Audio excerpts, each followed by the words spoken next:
Assalomu alaykum butun dunyo. Xullas kalom, men bugun o'zimga issiq kunlarga yengil kiyim qildim. 40 ming so'mga tapichka oldim. 20 mingga shorttik, 20 mingga mayka, 20 ming so'mga panorama shapka. Olib hisobda 100 ming so'm bo'ldi. Yonma-yo. Men Toshkent City'ga kirib bir marta narx-navo kiyimlar narxini ko'rganimda bitta manoni o'zi 300 ming so'm edi.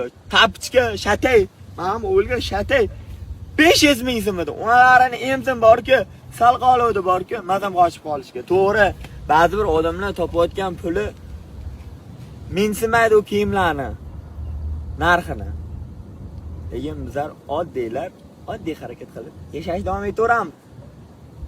Onasini emsin. To'g'risi, oldin kiyilmagan. Yangi 100 mingga oldim hammasini bilan. Ro'stan ham.